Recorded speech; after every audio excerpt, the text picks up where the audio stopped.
Foreign Relations Committee will come to order. We're going to do this in a little unorthodox way today. We have a business meeting. We're going to need more members here for the business meeting. So we're going to go ahead and start the nominations hearing. And then when we have the numbers here, we'll break. We have, just on both sides, both majority and minority, particularly these days, we're all busy and we have other places we have to be. And so we need to accommodate everybody as much as we can to see that they get to where they need to be. So anyway, let's go ahead and start with the nominations hearing. And we will start with, we have two people we're going to hear today. We're going to hear Senator David Perdue and Ms. Monica Crawley, and we do have some introductions. Senator Daines is going to introduce. Are you going to introduce Senator Perdue? Okay, have at it. Chairman Rich, thank you, and Ranking Member Shaheen, fellow members of the committee. It is truly my honor to introduce a very good friend of mine and former member of this committee, Senator David Perdue, as President Trump's nominee for ambassador to China. Welcome back, David. In fact, David Perdue once served as chairman of the subcommittee on State Department oversight. I've known David for over 10 years. He's a friend, he's a colleague, he's a devoted husband, father, and grandfather. And we welcome his family who are here and those who are also watching today. David had a successful career as a businessman.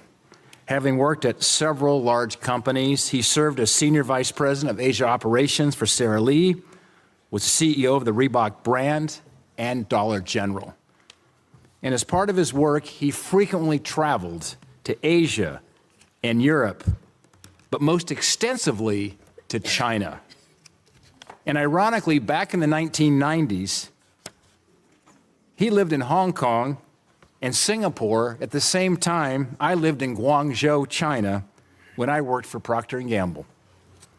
And even though our paths never crossed back in the 90s, we both gained significant perspective on the relationship between the United States and China.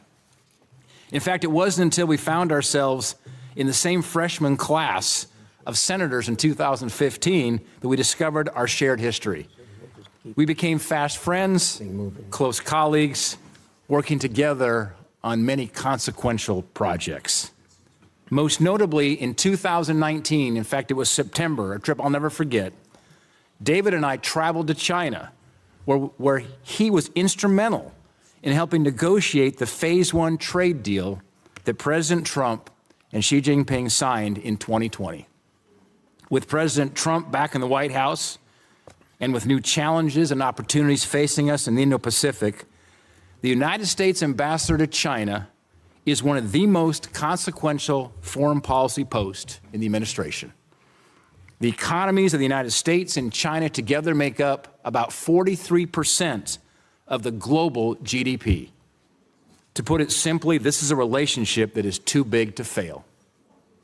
And now more than ever, we need an ambassador advocating for American producers, American companies, American manufacturers, and expanding our market access. And notably, the United States is facing unprecedented drug war. Last year, nearly 100,000 Americans died due to fentanyl poisoning. So where is this fentanyl coming from? It's Mexican drug cartels primarily that manufacture these lethal drugs, but it's chemicals coming straight from China to these cartels that are manufacturing the drugs. China must do its part to stop exporting these raw materials across the globe. These challenges are daunting. We need an ambassador who is clear-eyed about the geopolitical realities we face, but one who also possesses a deep understanding for the culture and the customs of the Chinese people. And that person is David Perdue. A husband, a father, a grandfather, a man of faith, and a man of character. He loves his country, He will put America first at home and abroad. David and Bonnie, thank you for getting back in the arena, and thank you for being willing to serve our great country. Thanks so much, Senator Daines. Ms. Crawley, Senator Cruz is going to introduce you, but he isn't here yet. So again, I want to apologize. We're going to do things. Senator Paul's here. So we have numbers. We're good to vote. What's that? We're good to vote. We have a form. Okay, well, is it all right if we take the business meeting? Yeah. We're going to adjourn the hearing and go to a business meeting briefly. Please be with us. We have one holdover from the last business meeting we had, and that is Mr. Reed Rubenstein. So I'll call the business meeting to order. Is there a motion to report Mr. Rubenstein to the floor with record? Moved. It's been moved. Is there a second? Been moved and second. Is there debate? Yes, Senator Shaheen. Thank you, Mr. Chairman. I just want to say a few words about the nominee to be who has been chosen to be the legal advisor for the State Department, Mr. Rubenstein. Now, I believe that each nominee should have a chance to make his or her case in a hearing before this committee, and Mr. Rubenstein was given that chance. But at a time when this administration is showing disregard for the law and the Constitution, I found it deeply troubling that at this hearing, Mr. Rubenstein would not commit to upholding the law. This shouldn't be a difficult question, especially for an attorney with Mr. Rubenstein's history. It should not be a position that attracts a lot of attention, but the person filling this role has enormous influence over the direction of our nation's foreign policy. The role advises the Secretary of State and the entire State Department on everything from the law of war to issuing visas to arms sales to keeping Congress informed. I support nominees who are experienced and deserving of Senate confirmation, regardless of who nominates them. But I don't believe that Mr. Rubenstein should be confirmed, particularly at this moment in time, for such a consequential position when he couldn't even say that he would uphold the rule of law. So I intend to oppose his nomination, and I hope my colleagues carefully consider, as I know they always do, their votes. Thank you, Senator Shaheen. We appreciate that. Is there further debate on the nomination? There being none, the clerk will call a roll. Mr. Ricketts? Aye. Mr. McCormick? Aye. Mr. Daines? Aye. Mr. Hagerty? Aye. Mr. Barrasso? Aye. Mr. Lee? Aye. Mr. Paul? Aye. Mr. Cruz? Aye. Mr. Scott? Aye. Mr. Curtis? Aye. Mr. Cornyn? Aye by proxy. Aye by proxy. Mrs. Shaheen? No. Mr. Coons? No by proxy. Mr. Murphy? No by proxy. Mr. Kane? No by proxy. Mr. Merkley? No by proxy. Mr. Booker? No by proxy. Mr. Schatz? No by proxy. Mr. Van Hollen? No by proxy. Ms. Duckworth? No by proxy. Ms. Rosen? No. Mr. Chairman? Aye. Clerk will report. Mr. Chairman, the ayes are 12, the nays are 10. The motion has carried. We'll adjourn the business meeting and return to our nominations hearing. With that, Senator Cruz having arrived, would you care to introduce Ms. Crawley? Thank you, Mr. Chairman, Ranking Member Shaheen, members of the committee. It is with great pleasure that I get to introduce a leader, a patriot, and my longtime friend, Monica Crowley. I've had the pleasure for knowing Monica for decades now. In fact, she was one of the very first people to have me on her radio show some 20 years ago when I was the SG of Texas. And we had been friends. She later became one of my very first supporters when I decided to run for Senate. So for everything I have done wrong to you, you can blame Monica. It is her fault. This is not good. I may be lobbying for votes against you on both sides of the aisle. I apologize for that. Apart from her distinguished character and her exemplary leadership, Monica has all the credentials for the position of Chief of Protocol. She has multiple master's degrees and holds a PhD in international relations from Columbia University. She is a New York Times best-selling author, and she's had an extremely successful media career. On top of that, Monica's worked for two presidents. At just 22 years old, Monica was hired as a research assistant under President Richard Nixon. And she remained quite close to President Nixon. And I will say to this day, both Monica and Hugh Hewitt are angry at me because I wrote a book chapter blasting Nixon as a crook. I apologize, Monica, but he was a crook. She later served as Assistant Secretary of the Treasury during President Trump's first term. Monica is dedicated to service and has been a leader in the academy, in media, and government. Once again, she is stepping forward to serve our nation at the highest level of diplomatic engagement, and she is well qualified to represent the President and the interest of the American people overseas and at home. Mr. Chairman, Ranking Member, members of the committee, I highly encourage you to support the nomination of Monica for Assistant Secretary of State, Ambassador, and Chief of Protocol. Thank you. Thank you very much, Senator Cruz. What we'll do now is I'm going to make a few opening remarks. I'm going to then yield to my distinguished colleague to do likewise. We will then hear from the two nominees. We'll then open it up to a round of 5-minute questions in the second round if there's a desire to do so. So let me say that today we will consider two more President Trump's nominees, Ms. Monica Crowley to be the State Department's Chief of Protocol and Mr. David Perdue to be the Ambassador to China. Senator Perdue, I might say about many of our nominees that we see here that they have a big job ahead of them. That goes really very strongly for you. This is China's our biggest challenge over the rest of this century. We all know that they challenge us in many ways. I would say that President Trump and I agree that China is America's greatest long-term competitor, to put it as kindly as I possibly can at this moment. But as you know, the previous administration treated China like an ally who we disagreed with, rather than an authoritarian aggressor that takes advantage of America and our allies at every level.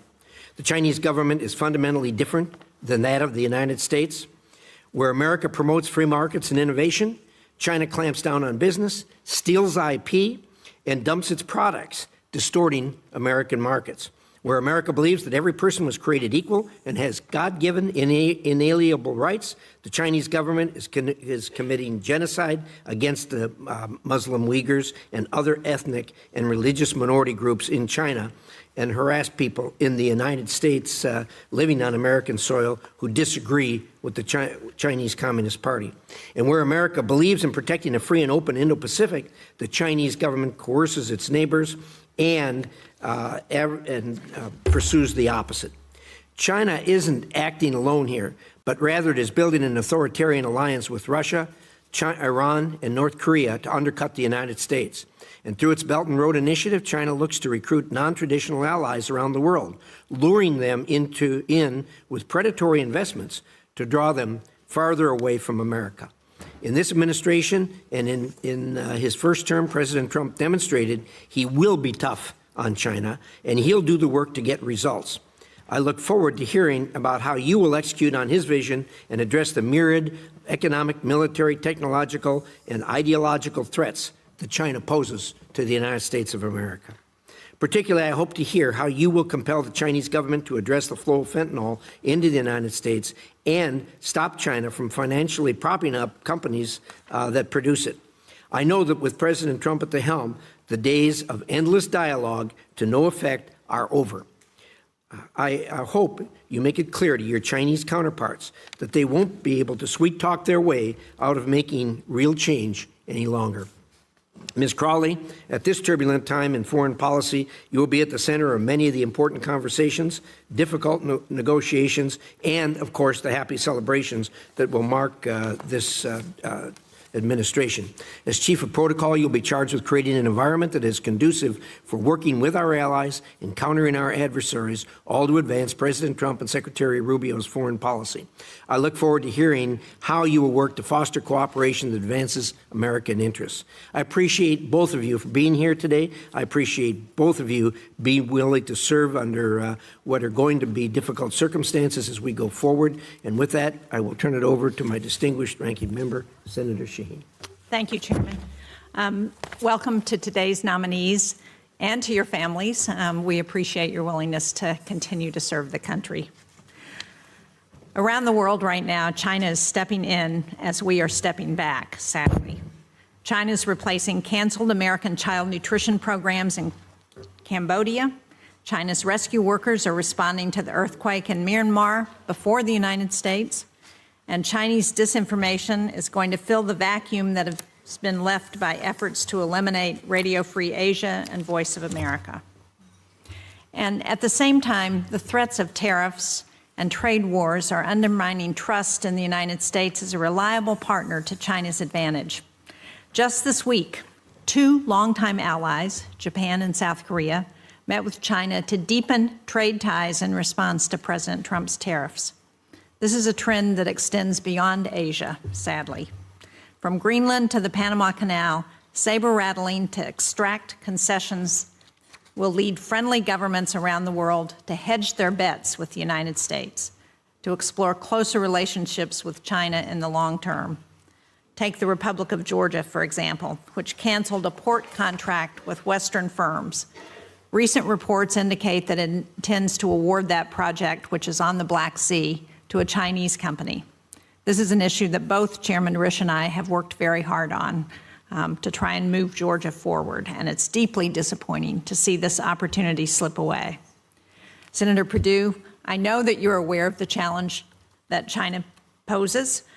We had a very good conversation when we met before this hearing. I know that presidents of both parties have also recognized this threat, and that President Trump certainly has articulated this threat. But I'm afraid that despite recognizing the threat, we're actually weakening our hand by our actions. Congress' failure to extend the Global Engagement Center last year was a serious setback for our ability to counter disinformation. Meanwhile, China is spending billions of dollars on propaganda. We need more tools like the Global Engagement Center, not fewer. Beijing sells itself as a reliable anti-colonial answer to America, but of course we know that's not true. The Chinese Communist Party ruthlessly targets diaspora communities and human rights groups. They leverage corrupt investments to influence decision makers from Africa and Latin America across Asia. And they've tried to buy off politicians in Australia and New Zealand to undermine democratic elections. And Beijing is not afraid to use hard power. China's Coast Guard harasses Philippine forces. Beijing is stepping up military exercises over the Taiwan Strait, including just this past week. And in Ukraine, China and North Korea have been actively supporting Putin's war machine. In light of President Trump's tariffs, Mr. Chairman, I would like to enter into the record a Foreign Affairs article by Stephen Brooks, who's a professor at Dartmouth College in New Hampshire. It's titled, "The Real China Trump Card, the Hawks Case Against Decoupling." That will be entered in the record. Thank you. It says that, and I quote, "A peacetime decoupling would cost Washington one of the strongest tools it has to deter Chinese aggression." Senator Perdue, you certainly have your work cut out for you. I look forward to hearing your plans for what you hope to achieve if confirmed to lead the U.S. mission in the People's Republic of China. The dismantling of U.S. foreign assistance, ending support for independent media, and the erosion of alliances means you'll go into this position with fewer tools to counter the PRC. So I'd like to understand how you plan to manage one of the greatest adversaries of our time in this context. Ms. Crowley, I've noticed, I'm sure you noted that I have focused the bulk of my remarks on the issue of China, but I also want to hear from you on how you would approach the post of Chief of Protocol should you be confirmed. Thank you. Thank you, Mr. Chairman. Thank you, Senator Shaheen. Well, David, you've heard Gene and I lay this thing out. You're sure you still want to do this? Yes, sir. All right, have at it. You got 5 minutes to tell us why. Thanks so much. And we'd ask you both to keep your remarks to 5 minutes. Anything else you want to put in the record, we'll extend it as long as you'd like in the record. Thank you. Well, thank you, Mr. Chairman and Ranking Member.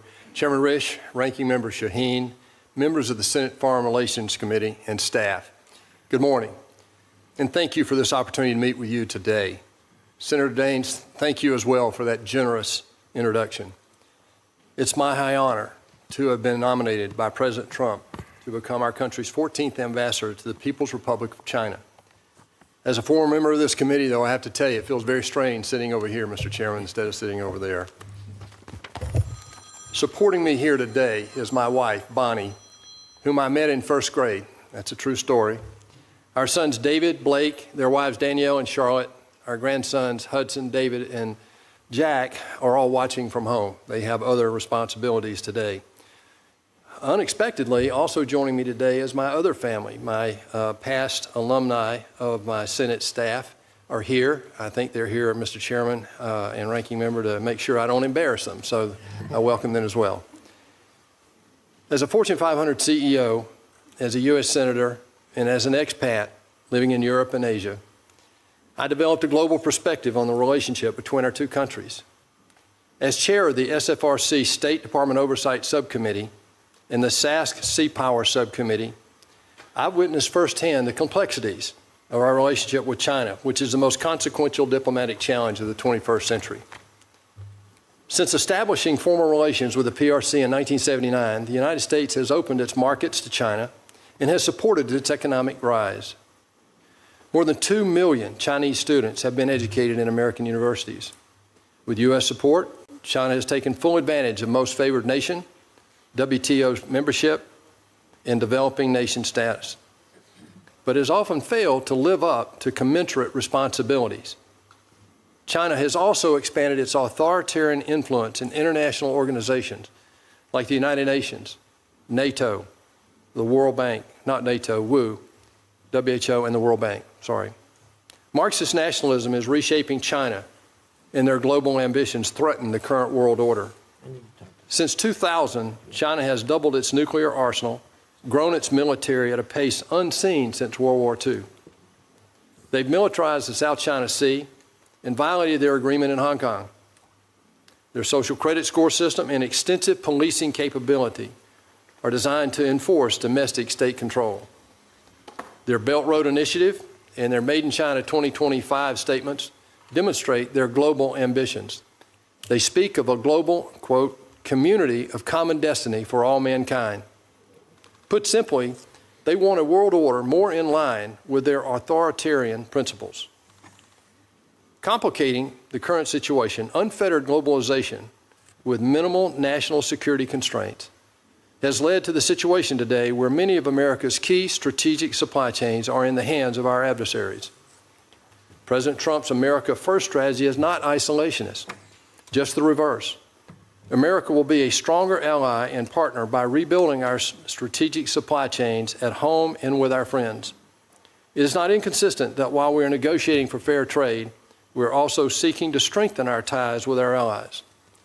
Our relationship with members of the Quad, AUKUS, ASEAN, and NATO will continue to be extremely important.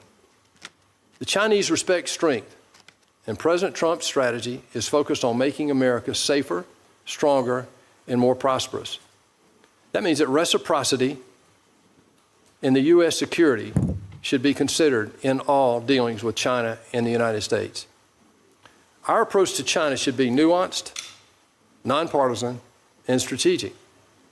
Our two countries will naturally have areas of disagreement, and we should actively engage on these. We should seek areas where our interests align to develop better and safer working relationships. As ambassador, I will support our strategy to lead with diplomacy, to ensure our own national and economic security remains uncompromised. I will remain committed to promoting democratic ideals and an open, free, and fair international system. As ambassador, I will support the United States' One China policy, guided by the Taiwan Relations Act, the 3 joint communiques, and the 6 assurances.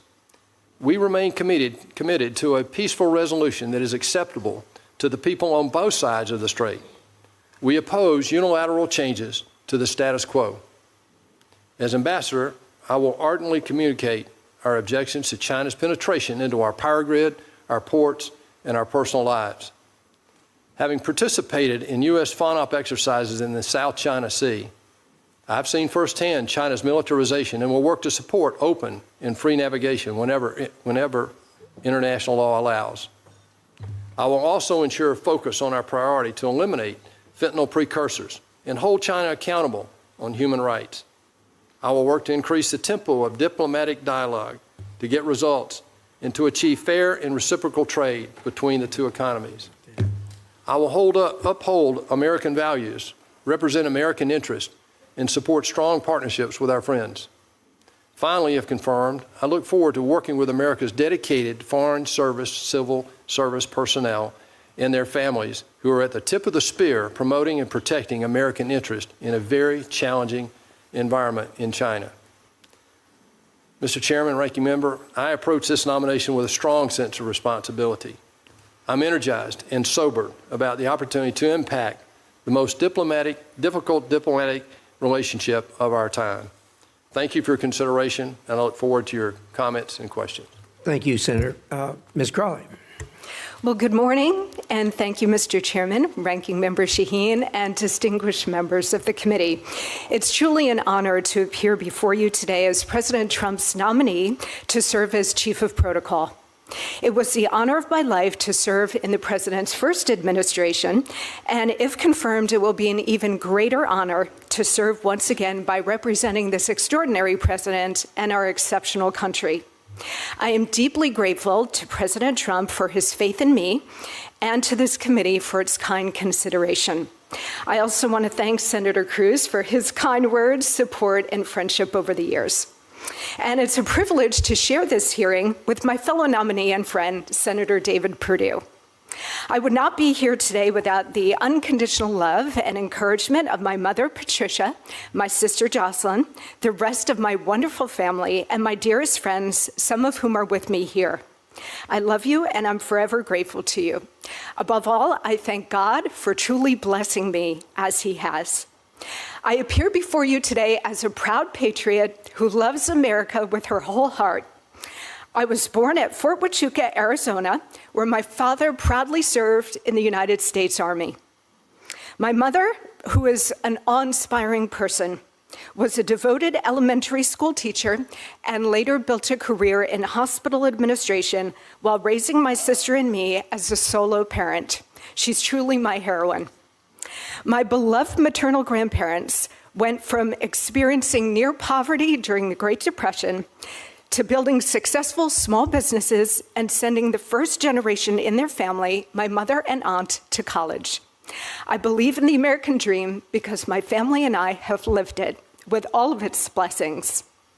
While studying international relations at Colgate University, I was profoundly inspired by one of former President Richard Nixon's best-selling books on foreign policy, which ultimately led to my first professional position as foreign policy assistant to the former president during the last years of his life, which is a critical point to make, Senator, the last years of his life.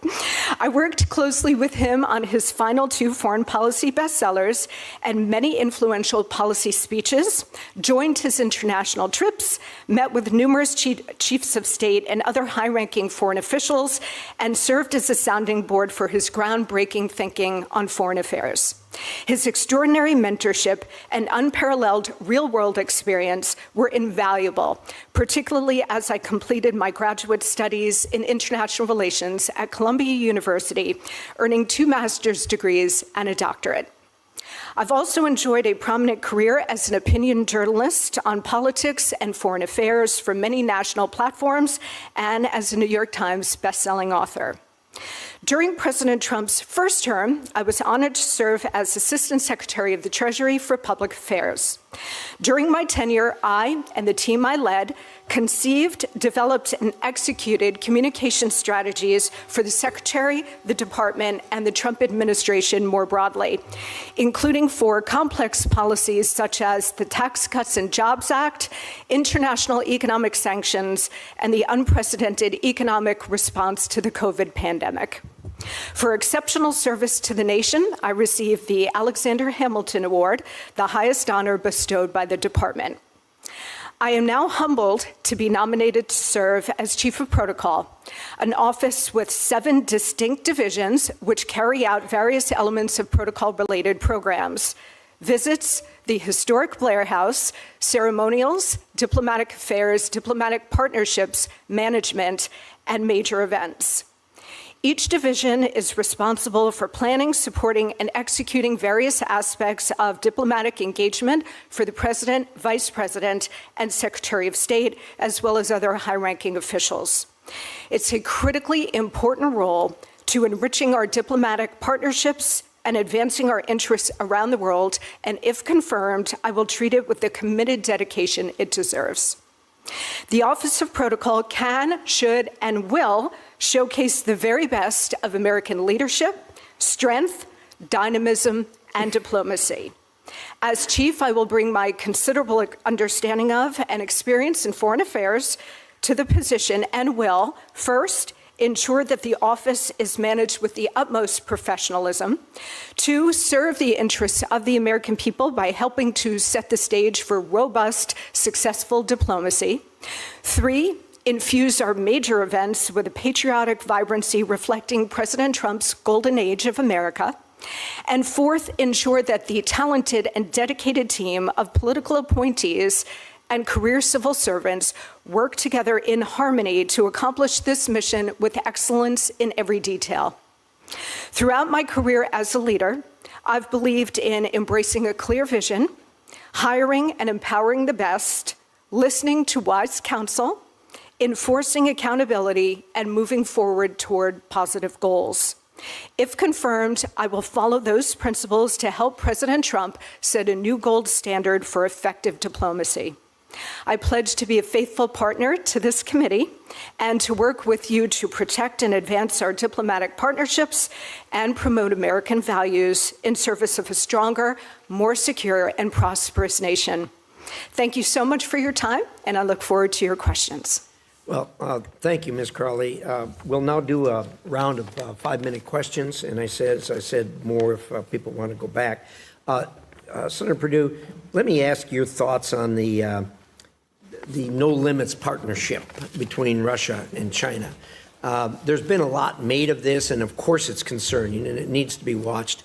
I've kind of thought of this when I watched them make that announcement. It kind of falls under the adage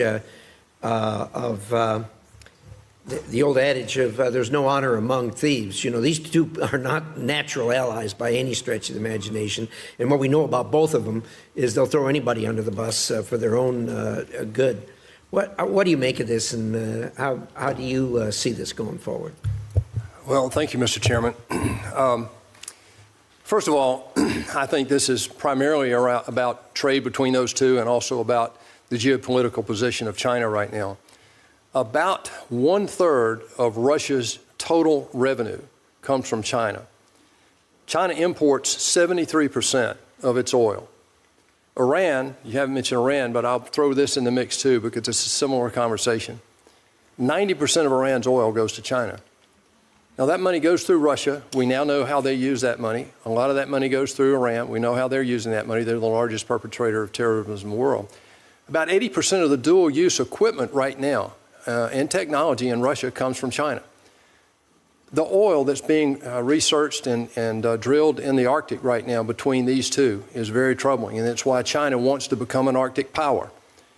What China and Russia are doing right now is untenable relative to China's involvement in supporting the war in Ukraine, supporting Iran and its support of terrorism around the world. As ambassador, if I'm confirmed, my role over there will be to execute U.S. policy in order to make sure the Chinese understand what our commitments are and what we are going to stand for. Well, I appreciate that. Certainly a challenge. There's no question about Yes, sir. that. I want to ask you about a specific item that's maybe drilling a little deeper than what we usually do here, and that is during the last administration, U.S. officials participated in events organized by the United Front Work Department. That, of course, is the Chinese Communist Party's key coordinating body, and they carry out influence operations around inside and outside of China. And the U.S. participated in some of those events. What's your view on continued participation in Chinese Communist Party events? Mr. Chairman, this is a long answer, and I apologize. I would not. Give us the executive summary. I would never filibuster you, sir. But I will say this. There was a book written in 1998 by two colonels in China. They studied the war in Iraq in '91. and they came up with a strategy that basically today is being executed by President Xi Jinping. If you look at that strategy, one of the things that is a major tenet in their strategy is to communicate their propaganda through all the barriers into countries they want to influence. They're being successful with that today. To the ranking member's point earlier, this is something that I believe that President Trump realizes. One of the things I'm going to do, if confirmed as ambassador, will be to stand up and try to inform people in the United States about the danger of it. It's very subliminal, Mr. Chairman, and they are masters at it. They do not attack you frontally. This goes back to Sun Tzu and Confucius. Their strategy they will never tell you what they're going to do unless they've decided that you don't have the wherewithal and the will to resist them. We have got to get China out of our power grid, our ports, and our personal lives, Mr. Chairman. And the way they're in there is through propaganda in a major way. Thank you. I appreciate that. The universities are a real problem there, too, as far as they're getting into them. And I agree with you that they do this in a very opaque fashion where people don't even know what's happening. So I appreciate that. Ms. Crowley, the job you have is an important job. Obviously, by the very fact that you take that job with the rank of ambassador. We all know that you don't see much of the protocol people unless something goes upside down, and then it's a problem. I'm assuming that you will have people around you that are detailed people, because that's going to be critically important. Senator Shaheen and I were, when we first got here, we remember the state. I think it was the first state dinner that President Obama did, and we had a couple people get in there that weren't on the list. And, it was a wreck to end all wrecks. As a result of that, we had to stand in line an hour every time we went up there. But tell me, you mentioned there were 7 divisions. You don't have to go into all of them. Tell me generally how that's broken down and how. Yes. Well, thank you very much for the question, Mr. Chairman. There are 7 divisions that work together in harmony on protocol-related programs. So visits overseas, visits of foreign dignitaries to the United States, making sure that they have everything they need to facilitate a conducive environment for the most successful diplomacy on both sides. But we are really here in the Office of Chief of Protocol. If I'm confirmed, I will ensure this, that we are here to serve the president, support the president, his vision, and his agenda. The office has visits. Obviously, President Trump has had a number of chiefs of state already visit. A number of bilats have already occurred. So visits overseas, that particular aspect. The historic Blair House welcomes visiting dignitaries and provides a 5-star hotel experience for them at the invitation of the President of the United States. And Blair House is a wonderful asset for any administration to have to welcome guests to the United States. Ceremonials, overseas ceremonial duties for the President, the Vice President, and the Secretary of State. Diplomatic affairs overseas, relations with the diplomatic corps, and if confirmed, I look forward to enriching that relationship, because the Chief of Protocol is the most critical liaison between the administration and the diplomatic corps. Diplomatic affairs oversees those relationships and handles any issues that may come up with the diplomatic corps. Diplomatic partnerships is all about making sure that the diplomatic corps has the access and information they need to do their jobs well. And then, of course, you have management, which is the day-to-day management of the Office of Chief of Protocol, and major events, which oversees, as in the definition, oversees major events, including summits like the G7, the G20, NATO summits, and so on. Big job. Senator Shaheen. Thank you. Senator Perdue, I have a long list of questions, but I want to start by following up on something you just said about information and information warfare. Because the first hearing that we did before this committee this year was on China. And we heard testimony that China spends over $1 billion a year on propaganda, on trying to sow disinformation and misinformation around the world. So can you talk about what you think we should do to respond to that? Well, thank you, Madam Ranking Member. First of all, before I answer your question, I want to make a comment, Mr. Chairman, to thank the Ranking Member for your forbearance in my presence here today. This would not have happened in any other administration that I know about, and you've done something today that's really never been done before, and I want to personally thank you. I will commit to you as well that in the future I will remind our Republican colleagues when the tables are turned that I will remind them of what you did today. So thank you very much. Thank you. To answer your question, this is one of the major dangers we have right now because, as the chairman just said, it's very subtle, it's hard to recognize. One of the ways that there are two things that I would suggest, having lived over there and seen them doing this for the last 30 years. What we have to do is defend that here at home. That means we have to have an education system about the dangers that they provide us today. Most people are not aware that they're in our power grid. They're not aware that they're collecting our data. They're not aware that our ports can be manipulated by people in China. So that is an education process that we owe our people. The second thing is, I don't think this is a unilateral issue. I think that if you look at the relationships we have around the world, people have got to wake up that the world is bifurcating, and China is accelerating that bifurcation. You have totalitarian states on one side, you have democratic states on the other.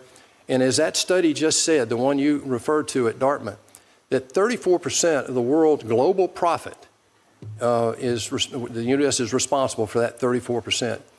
The rest of the world, in democratic world anyway, is about 32%. So they have about 2/3. China only has about 16% according to that study, and I would back that up in my personal experience.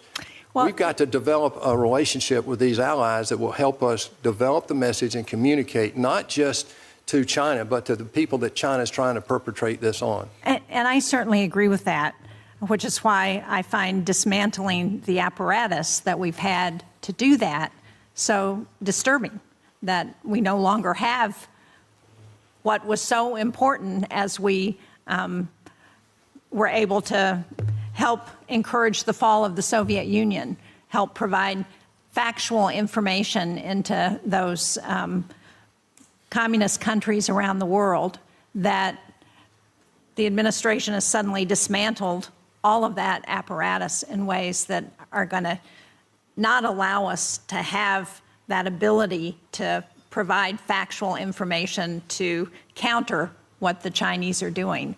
And I would ask you, Dr. Crowley, I know this is not part of your portfolio, but as somebody who has been very engaged in the media over the years, how important do you think it is that we are able to get across the differences between the United States and China to not just the PRC, but to the countries that they're trying to influence around the world? Well, thank you for that question, Ranking Member. I appreciate the question, and I also appreciate the importance of soft power, which is what your question gets to as well. I think the question before the administration is how best to do that. The president won with a historical mandate and in last November's election, and part of that mandate was to root out waste, fraud, and abuse, make the government work more efficiently for the American people, and to protect the American taxpayer. I think those are things that all Americans agree on and support. I think we all agree on waste, fraud, and abuse being good to get rid of. I think we would disagree on what is constituted waste, fraud, and abuse. And I don't think that dismantling our way of responding to our adversaries constitutes waste, fraud, and abuse. I think that the president is very interested in exercising the soft power, to your point, Ranking Member, and I think he's interested in making sure that American resources are directed in the most effective way to accomplish that. I hope so. I'm not convinced yet. Thank you, Mr. Chairman. All right, well, I'm up next. So, first of all, I want to thank both of you for your past service to our great nation and for your family's service and your continuing desire to serve our great nation. So thank you both, and thank you to the families. Senator Perdue's talked about, if you're confirmed, this is an immense challenge for you as well as for the United States with regard to what we do about Communist China, who is not only an adversary, but really our largest existential threat outside this country. Your tenure will take you past 2027 when Xi Jinping has told his military to be capable of taking Taiwan by force. This contingency becomes more real every day. In fact, just this week, the PLA conducted live fire exercises around Taiwan, simulating a blockade around that island. Both to prevent war and to win this competition with Beijing, our policy toward Communist China must be rooted in three simple things: strength, deterrence, and reciprocity. And it's that latter that I want to talk about right now, reciprocity. This is where I think you can have a huge impact as ambassador in communicating to Beijing what our desires are. I'm going to start with just some simple, really yes or no questions. So, Senator Perdue, is it fair that American diplomats and officials face a litany of restrictions in communist China, including the ability to travel freely, which Chinese officials don't face here? Is that fair? Absolutely not, Senator. Is it fair that Chinese social media apps like WeChat can operate in the U.S., but American apps like Instagram and YouTube are banned in China? Is that fair? Absolutely not, Senator. Is it fair that American movies must get approved by Chinese Communist Party censors to be released in China, but Chinese movies don't face that same restriction here? Is that fair? It's not fair and it's not reciprocal. Is it fair that despite being the world's second largest economy, Communist China benefits from being considered a developing nation in certain international organizations? Will you give me a little liberty here to add? I'll let you have a little bit more on this one. Just one sentence here. Yeah. It's not just its most favored nation. They really didn't qualify to be a member of that in the beginning. It's the WTO.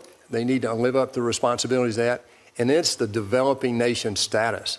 I mean, this is the second largest economy in the world, as you said, our #1 competitor. And no, I don't think that's fair. Is it fair that U.S. businesses have to compete with Chinese-owned enterprises that receive massive subsidies from the Chinese government? Is that fair? No, it's not. Is it fair that Communist China still forces technology transfers and steals intellectual property from U.S. companies? Of course not. Yeah.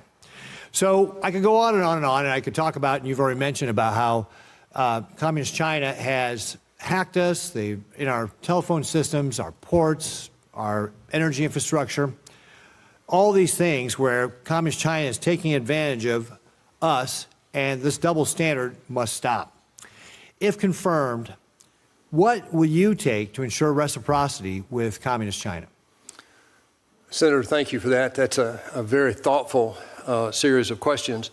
First of all, there are several things we need to do in this country. Number one, to stand up to China, not just in reciprocity. First of all, we've got to get our financial house in order. I can talk more about that, but I'll be out of your time.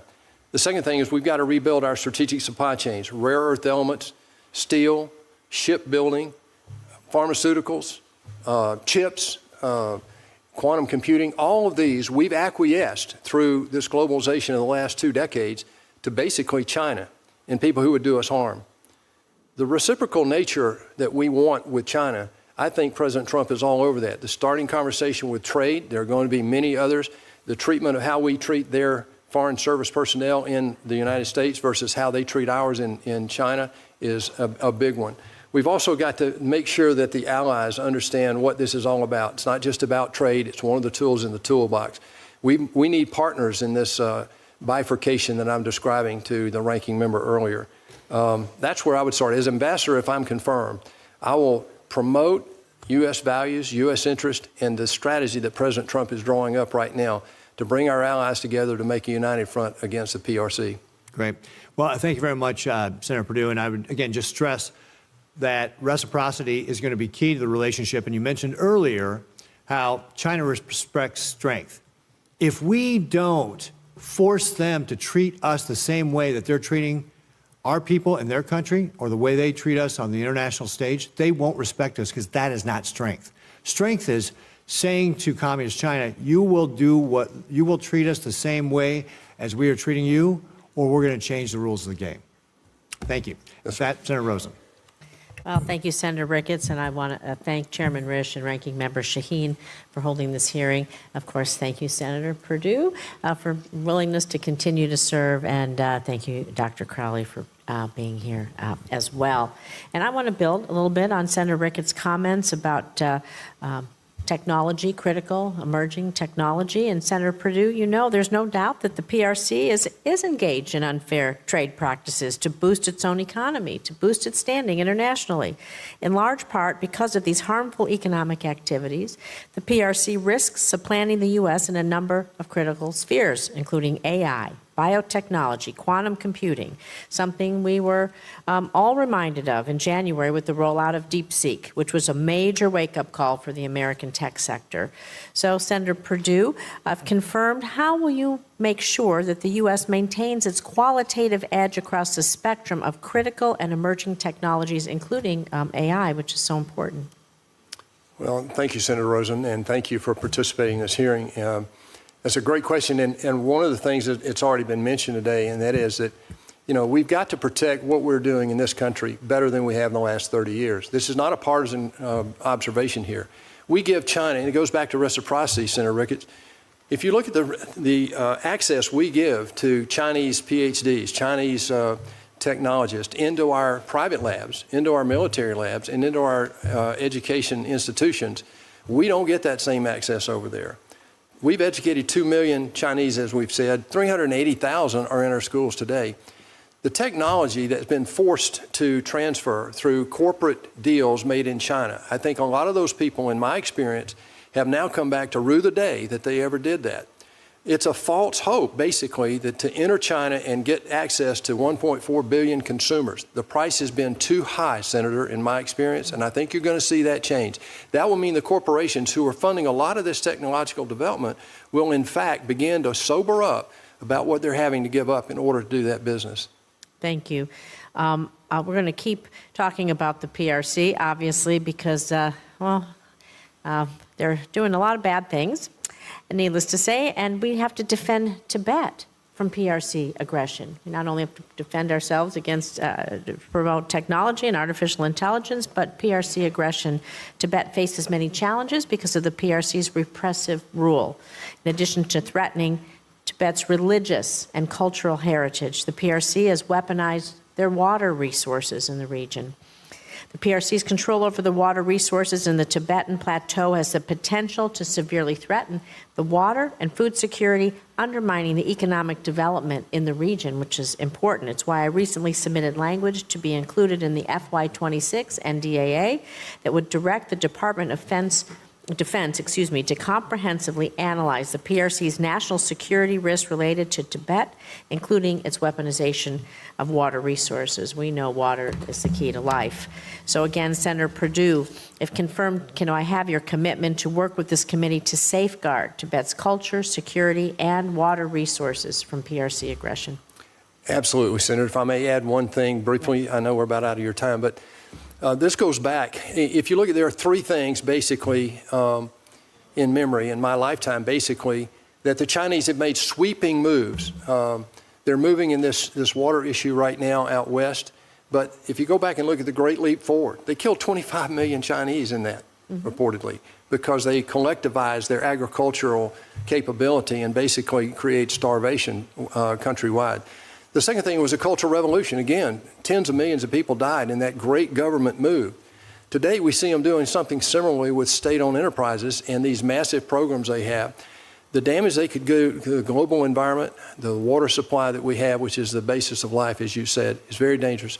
If confirmed as ambassador, this is one of the top topics that we will engage China on relative to President Trump and this administration's strategy. I'm going to ask quickly about, speaking of water, the PRC's reckless, coercive, aggressive activities to undersea infrastructure because they sabotage undersea cables. It's a particularly alarming tactic. They're essential for global communications. They transmit 95% of global internet traffic, facilitate important financial transactions, bolster our security of our partner and allies. So it's not the same as the water that we drink, but the undersea cables. Yep. How are we going to protect that? That's a major threat, and it's one that emphasizes the fact that one of the things that I talked about in terms of standing up to this threat, number one, realize it, number two, educate people about it, and number three, get ready for it. We haven't done any of those three, and the third one I'd like to mention relative to that specific thing is that, you know, our military is been underfunded over a period of time coming and going. We can talk about foreign aid later, but one of the things that we've got to do is focus not just on undersea damage to cables and that sort of thing. Why are they doing that? What are they doing? What are they preparing for by being in our infrastructure? Well, that gives me pause relative to what their capability is. So we're awakening to that. Director Wray at the FBI said that they've got 200 hackers for every one that we have, that they are in here. And every 12 minutes, they're filing a suit against something that China is doing. We need to make sure the military is focused on this specific threat that you mentioned. It's one of the highest priorities I know of President Trump as we get going here. Well, thank you. As ranking member on the Cybersecurity Subcommittee of Armed Services, I agree with you there. Thank you. Senator Hagerty. Thank you, Mr. Chairman. Monica, I'd like to start with you. It's been a pleasure to know you for this past decade. Your work at Treasury, I must say, was exemplary, and your foundation in foreign affairs dating all the way back to your time spent with Richard Nixon, I think underscores your diplomatic prowess and your preparation for the job to come. I'd like to first speak to a point that you just raised regarding soft power. And to say this, that Joe Nye, who was the head of the Harvard Kennedy School, has made that term quite popular. He helped me in my previous role as U.S. Ambassador to Japan to think about how to deploy soft power. But one thing is very obvious, and Senator Perdue mentioned this. Soft power is only effective to the extent we have hard power underlying that. That means having our assets in place. That means having the right technology and the right interoperability in place. And I know that this administration is working hard to get to that point. Back to the present, though. Having spent time myself with President Trump in the presence of Xi Jinping, Vladimir Putin, Narendra Modi, multiple European heads of state, certainly Shinzo Abe, I can say that the role of the chief of protocol, is tremendously important. Setting the stage for the engagements that need to happen, setting the stage for diplomatic success is going to be absolutely vital. And I think you've got a very strong team. I think of Abby Phillips on your team, who hails from Tennessee. I look forward to the fact that you're going to be called upon in an extraordinary time to set the tone and to set the environment so that critical national security and economic security issues can be taking place. I also look forward to the role that you'll play in the 250th anniversary of our nation, because I think it creates a tremendous diplomatic opportunity for us. One thing I'd like to ask you is, what do you see in your role ahead, if you're confirmed, as the biggest opportunity for your organization that should you be confirmed to lead it? Well, thank you very much for the question, Senator, and for your friendship and Chrissy's friendship as well. I appreciate both of you very much. And it's a really important question. I take the responsibility of the role of Chief of Protocol extremely seriously. The big responsibilities, as you point out, Senator, that go along with setting the stage for a new gold standard for robust, successful, effective diplomacy for this president, for his diplomatic vision, and for his diplomatic and policy agenda. So if confirmed, I look forward to leading the team of the Office of Chief of Protocol, which is incredibly talented and dedicated, and it's made up of really dedicated political appointees as well as career civil servants. I look forward to leading that team together, making sure that they all work in harmony for our shared mission, our shared goals, and to ensure excellence in every detail, to create the proper environment so that the president, the vice president, the secretary of state, and other high-ranking officials can carry out their diplomatic duties in service of the United States and the American people. Well, I know that the president has the highest expectations, and you'll rise to the occasion to meet those. Thank you very much. David, I'd like to turn to you. Congratulations again on your nomination. One of the things I wanted to point out is when I served as U.S. Ambassador to Japan, one of my top priorities was taking care of my staff and their families. And one of the things, and I've mentioned this in this committee before, one of the things that's most disturbing about the treatment of our diplomats in China has been the way they've been treated. It was earlier discussed the fact that they're not allowed to travel freely. If I think about what happened during COVID, they put some of our staff in containers, held them in isolation in moldy hotel rooms. They took stool samples from them, blood tests for them. I just think it's totally egregious what took place. And in my view, it's just wholly unacceptable. I know that you'll do everything that you can to protect U.S. diplomats and their families in China. I'm just going to ask you this question very quickly. If you receive reports of harassment or abuse, will you immediately report those not only to the Trump administration, but to this committee so that we can act upon it? Absolutely. In my conversation with the ranking member, this came up as well, and I made that similar commitment then. Thank you. Thank you. I'd like to turn to China and their participation with Iran in purchasing Iranian oil.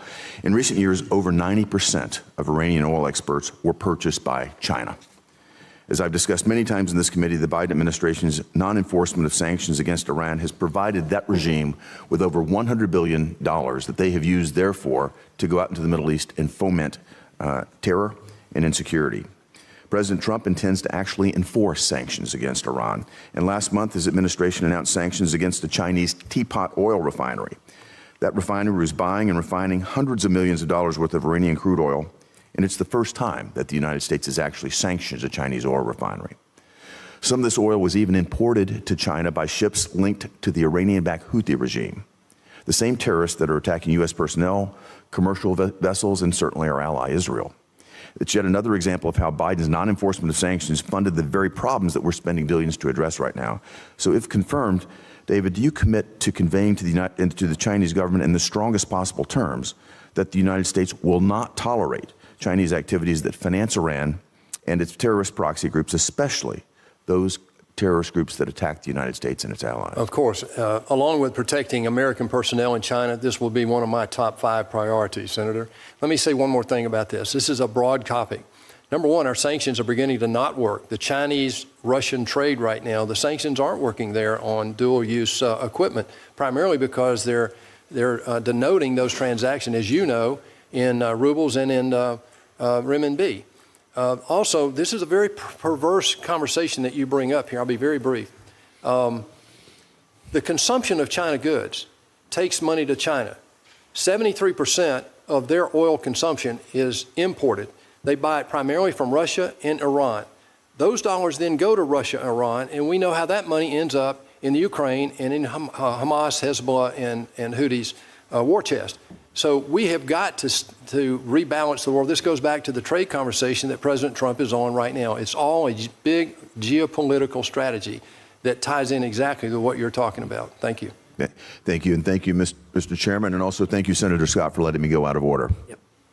Thank you, Senator Hagerty. We now have Senator Coons.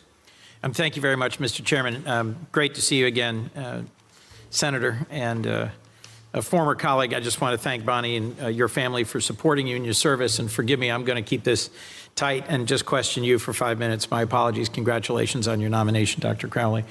As you know, I was also in a manufacturing business for many years and had the experience of trying to deal with China and Chinese IP theft, forced technology transfers.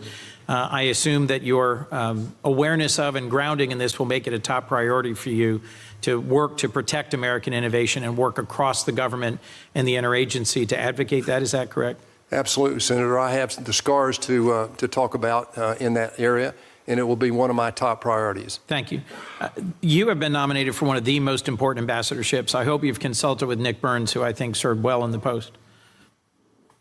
Could you repeat that, Senator? I'm sorry. I hope you'll have an opportunity to consult with Ambassador Nick Burns, who served absolutely. previously. No, I've talked to, we actually have that committed at this point. Your words, we are in the middle of a fight to ensure that the free world stays free. And I'm increasingly alarmed by the close cooperation between China, Russia, North Korea, and Iran. Do you share that concern? Absolutely, Senator. When North Korea deployed thousands and thousands of troops and put them into the meat grinder of Russia's illegal and immoral invasion of Ukraine, they did so in order to gain access to the knowledge of the latest technologies on the battlefield and to gain benefit for North Korea. One of my core concerns is that these theaters are interconnected. That our challenge with China requires allies, resources, and attention. It's why I moved to partnering with Senator McConnell on the Defense Subcommittee on approps.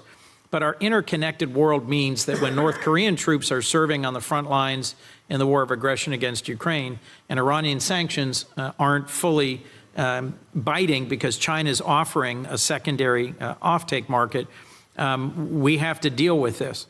Some of my colleagues have claimed that it was the U.S. withdrawal from Afghanistan that precipitated Russia's invasion of Ukraine.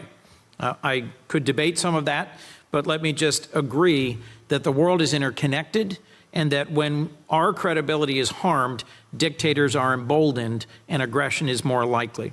So if Ukraine is forced to surrender, if Russia emerges victorious, and our leadership is questioned in the world by our allies and those we have stood alongside, I think by the same logic, Xi will inevitably be emboldened to believe that he can take on his vision to reacquire Taiwan, the Philippines, the South China Sea, to be more aggressive regionally. Would you agree with that? Well, Senator, that's a complex question. It's a great question. I think right now, withdrawal is not an option for the United States. I don't think President Trump is attempting to do that. I think by reaching and stepping forward in the area of trade addresses some of the questions that you bring up there. What we've also got to do, though, and you mentioned this, and the ranking member actually wrote a couple of papers on it, I think, either last year or earlier this year, and that is that NATO is another major player with regard to China that we need to engage with in a way that we maybe haven't done that in the past. Let me reframe my question then, if I might, given I have a minute and a half. Yeah, I'm sorry. Does it strengthen us in our work to deal with China in the South China Sea, to deal with China in IP theft, to deal with China as our pacing threat, if we strengthen NATO, strengthen our alliances and partnerships in the global South, or if we weaken them and withdraw from them? Which makes us stronger? Well, obviously, the stronger the relationships, one of the 5 things I mentioned earlier in answering another question is that our allies, we have to align and make sure they understand the threat and develop a cohesive strategy. I think that the Quad, I think ASEAN, even though we're not a member, is very important. NATO is very important. AUKUS is also important. So I agree, Senator, that that's a major priority for us. I traveled with Senator Merkley to India and Nepal many years ago now, and I was struck at how much the Nepalese were grateful for our response during a devastating earthquake. I am heartsick now as I watched our national news of the response to the Myanmar earthquake, and it was PRC humanitarian teams who were leading the response, not Americans. I will simply say that I thought near destruction of USAID and their ability to project our response to humanitarian crises is an unforced error, is kneecapping us at the wrong moment. In my view, one of our greatest strengths as a nation has been demonstrating, whether it's in the Pacific Island nations, in Cambodia, in Nepal, in Africa, in South America, that we are able to respond in an effective and timely way to humanitarian moments of need. Do you see that as something that we should restore our continued ability to lead the world in humanitarian response? You know, Mr. Senator, I've missed serving with you. You've taken me out of time, so I'm going to give you a very brief answer. Of course, that's one of the strategies I've mentioned before. But I think, again, you know, this is an awakening that America has got to come to. This is our Sputnik moment, in my opinion, and we're late coming to it in so many areas. But let me respond, Mr. Chairman, if I'll indulge just a second. I won't go over because I know we're out of the Senator's time. I want to remind all of us, though, USAID has been brought up several times today. Listen, I've lived out there. I've gone to the places. I went to Haiti. I've been in these places. I know you have, and Senator Merkley has, and others. Obviously, it's important that we don't withdraw from that responsibility. However, let me remind us all that every dime we spend in USAID, every dime, is borrowed by definition of the way we have our budget set up. We spend $7 trillion. We raise $5 billion. We're short $2. Of the $7 trillion we spend, only $2 trillion is discretionary. That means that Social Security, Medicare, and interest on the debt are all managed. We have to spend that. That eats up every dime that we bring in as revenue. So what we have to do is look at the allocation of every dime that we spend, and that's what President Trump is doing. The second point, I'll end here, and that is that every dime we spend in USAID and the military and everything else has got to be consistent with our foreign policy. Well said. Thank you for your testimony, and thank you to Senator Merkley for your graciousness. I apologize for going over. Well said. Senator Scott. Thank you, Chairman. Well, first off, congratulations to both of you. I think you're both going to do a great job. Congratulations on all the success you've had, and this is a big opportunity for both of you, so congratulations. Dr. Crowley, we hear about actors. We hear the CCP attacking fallen gang members of the United States, American citizens. We hear about Erdogan's thugs beating up anti-Erdogan protesters in the United States. So in this role as chief of protocol, what can you do, if anything, about that? Well, thank you very much for the question and for your longstanding friendship as well, Senator. Appreciate it. The Office of Chief of Protocol does not oversee policy. It executes what the president's vision is in terms of diplomatic relationships, diplomatic partnerships. So that would not be in my portfolio. But if confirmed, I do look forward to following the direction of the president and the Secretary of State on all policy matters. Thank you. Thank you. Senator Perdue, Jimmy Lai is unjustly on trial and in jail because of the Communist Party in China. As an ambassador to China, what do you think you can do to put pressure on the regime to release this hero of democracy and human rights? Well, I appreciated seeing the picture in your office that day. You know, I lived in Hong Kong, as you know, and when that was happening, I made a trip to Hong Kong, and actually we met with some of these people there and here. And what we have to do is stand up for human rights in a way that is a little bit different. You know, China has now become very aggressive. After Hong Kong, you know, all bets are off relative to what they are trying to do. And now it's becoming visible on a much larger scale with the United Nations, the World Health Organization, the WTO, and so forth, about where they're trying to bring malign influence to change the order to a degree in their favor. So what I'm going to do, if confirmed, as ambassador, will echo the message from the administration and from the Congress about how important this is to us. So, Senator, the Communist Party sends fentanyl into the United States, killed 78,000 people last year. They treat the Uyghurs horribly. They, you know, don't follow any trade rules. They never comply with the WTO. It's a despicable government. They clearly want to destroy our way of life. And for the people that they've killed, they clearly have destroyed their way of life and their families. So would you recommend that any American citizen buy any Chinese products or have any Chinese apps on their phone or do any business with anything that's related to Communist China? Well, I think the realization that our support of China over the last 30 years or more, going back to Reagan, actually, in terms of early investment in developing their economy, giving them access into most favored nation status when they didn't comply, they didn't qualify. Also, the violations in the World Trade Organization we've turned a blind eye to. Those days are over, I believe, and I think we've got to stand up, not just for our own protection, but for the protection of these systems that have served us well since Bretton Woods in 1944 that established the current world order. Going back to Senator Daines' recent trip over there, the only topic that I could see, the major topic that they talked about, was fentanyl. It's trips like that that make a difference, not trying to do trade, but trying to influence changes in their behavior, Senator. You think she's going to change? Senator, the issue is what is beneficial to their strategy? What do they want? And if you read what they've been writing over the last 25 years, I don't think he's going to change. The question is, what is his objective and what is he going to be capable of doing? Look, they have a problem. They can't feed their own population. 30% of the people, 30% of the food that is consumed in China is imported. I just said 73% of the oil is imported.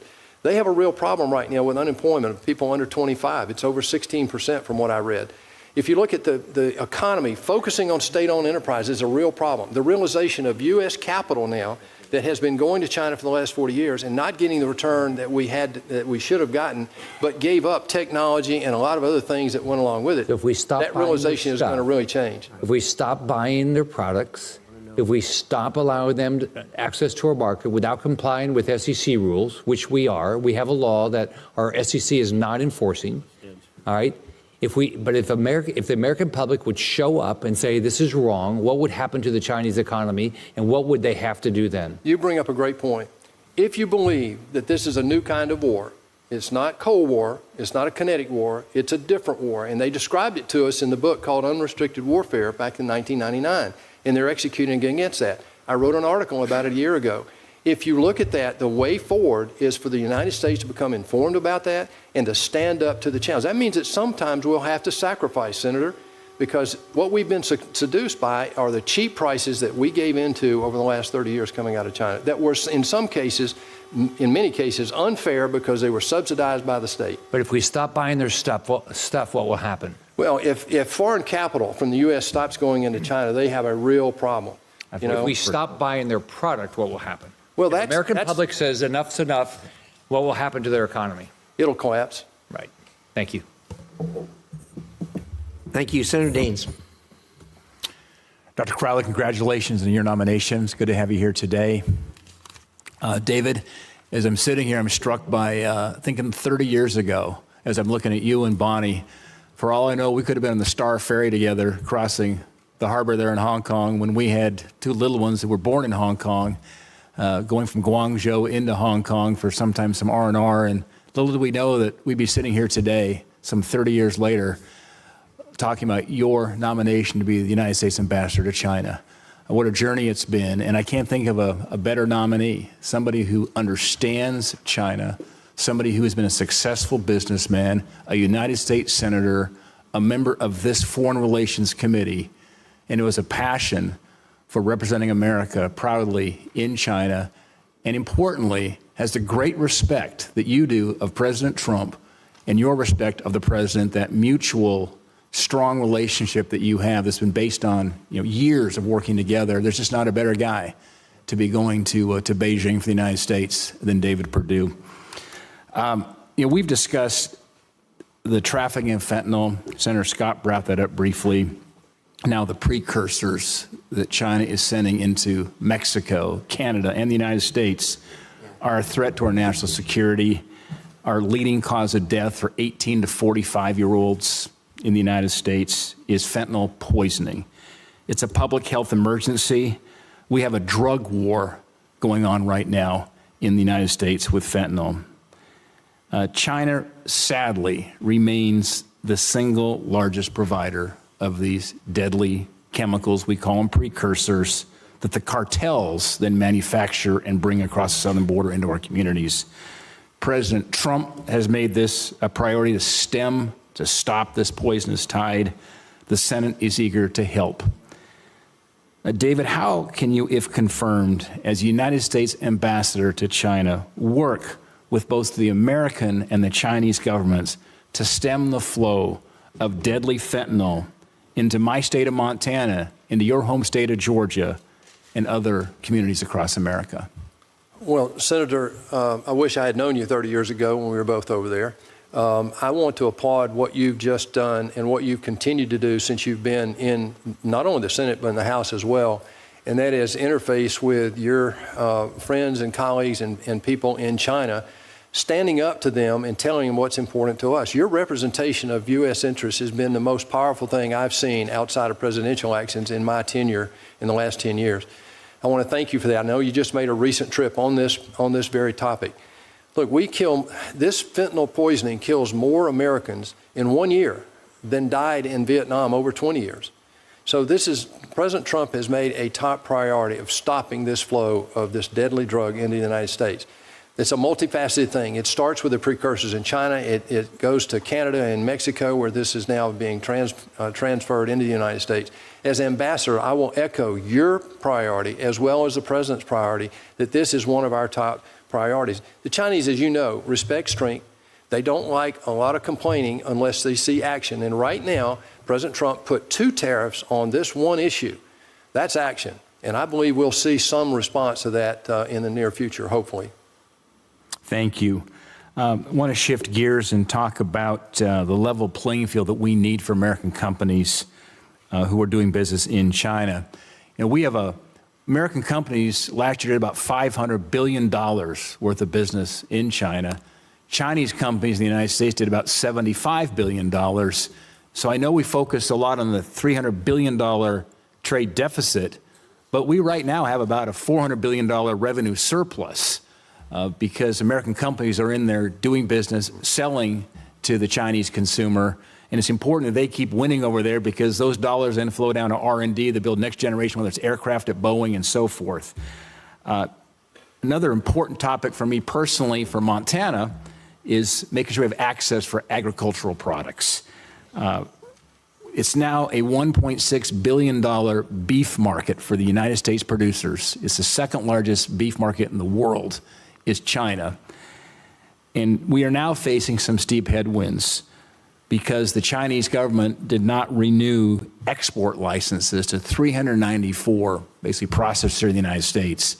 And this is going to affect about 90 to 95% of our beef exports to China, this huge market. David, as ambassador, how would you work to make American companies, as well as our farmers and our ranchers, more competitive in that significant and huge 1.4 billion consumer Chinese market? Well, we already recognize that they import 30% of their food. The second thing is that being from Georgia, ag is a little over half of our total GDP, and I know in Montana it's very important. I want to applaud you again for the work that you did back in the first administration of Donald Trump in getting that one trade deal done and the first piece about ag. It wouldn't have happened without your personal leadership.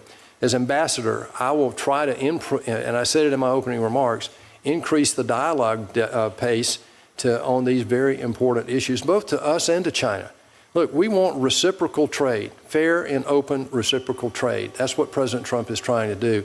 And ag is one of the major pieces of ammunition we have to export into China. Thank you, David. Mr. Chairman.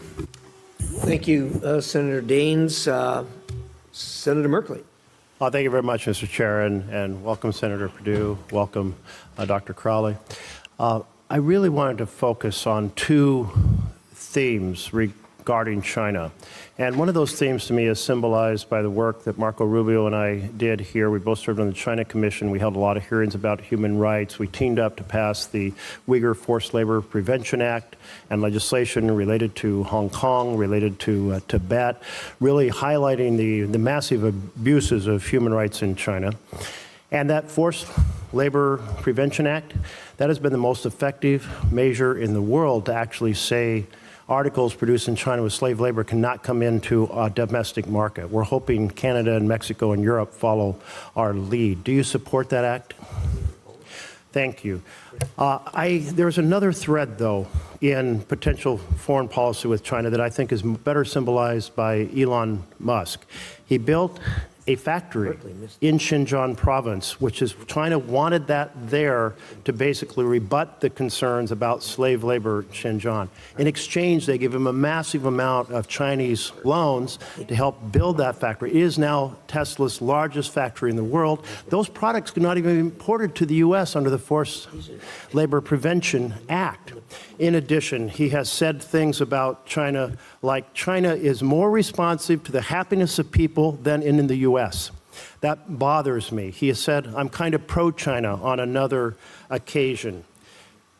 The Trump administration and the Biden administration both said what's going on in Xinjiang is genocide. It's horrific. I'm very concerned about that. I want for our representation, which you will soon be carrying forward, to be shining a light on the abuses in China, the suppression, the transnational repression against the Chinese diaspora around the world. It puts a huge contrast between where we stand in terms of freedom for people in the world and where China stands in terms of repression of freedom in the world. Which theme? The theme symbolized by Marco Rubio in putting a spotlight on the repression and human rights abuses and the genocide, or the Elon Musk theme, where he wants our government to help him do more and more business in China. Which theme are you going to represent? Well, first, I enjoyed our conversation, Senator, and this topic came up in there, and I really appreciate your heart for this. I've watched it for 10 years, and I respect that. One of my top responsibilities as the spokesperson for the people of America and this administration is to make sure they understand how deeply we feel about the atrocities. There's no other word for it. So I agree with you that we cannot turn a blind eye, not just in Xinjiang, but I mean, everywhere we see it. You know, if you look at the slave labor, it's one of the things they used to basically cheat the WTO system that wanted to have equal and fair trade around the world. My view right now, if America doesn't stand up for that, no one else will. Well, I appreciate your response. I hope when the pressure comes from very powerful American entrepreneurs that says, we want you to help them do more business in China rather than pointing out the human rights concerns, that you'll point out those human rights concerns. And it sounds like that's where your heart is, and I appreciate that. I want to turn to the U.S. Agency for Global Media, Voice of America, that was shut down. And when it was shut down, China entities said, hey, this is great. They celebrated. They really resented Voice of America putting a spotlight on the genocide in Xinjiang. They really resented spotlighting Chinese aggression in the South China Sea. They really regretted commentaries about the Chinese economy and some of the commentary that showed the overcapacity of factories in certain sectors and certainly in the housing sector. Meanwhile, though, I'm very confused because Trump and Musk, President Trump and whatever position Musk holds, advisor Musk, they accused Voice of America of promoting anti-American propaganda. I don't get that. I've never seen evidence of anything but promoting American values and putting on a spotlight on issues, including what China is doing to its own people. What am I missing? Well, Senator, it's a big question relative to how do we defend against their propaganda, and then how do we get the free world's message out. As I said earlier, I think what we've been missing is we've been doing this too much unilaterally.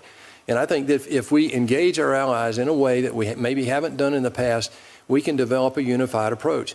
Going back to the funding of that, I think once we see that the investment strategy of those funds is consistent with foreign policy, this strategy will be developed, in my opinion. As a voice, as Ambassador of the United States in China, I will echo this dramatically over there. It's one of our top priorities, and this is something that we will not give up on. Well, I do appreciate that because I feel like having Voice of America and Radio Free Asia helping to counter the disinformation and propaganda that comes out of the Chinese government is really an important part of truth-telling in the world. The Chinese don't like it because they don't want truth-telling in the world. I hope you'll be a champion for truth-telling. Thank you, sir. Thank you. Really appreciate both of you being here and your willingness to serve. I've known both of you for most of the time I've been at the United States Senate, and am a huge fan of both and consider you both not only friends but people I deeply admire on a professional level and on a personal level. Senator Perdue, we'll start with you. It's going to be contrary to my instinct to call you anything other than by your first names, but I'd like to keep it formal in the hearings. To show my great respect for those who are willing to serve. So we'll start with you, Senator Perdue. Let's talk about the Panama Canal for a second.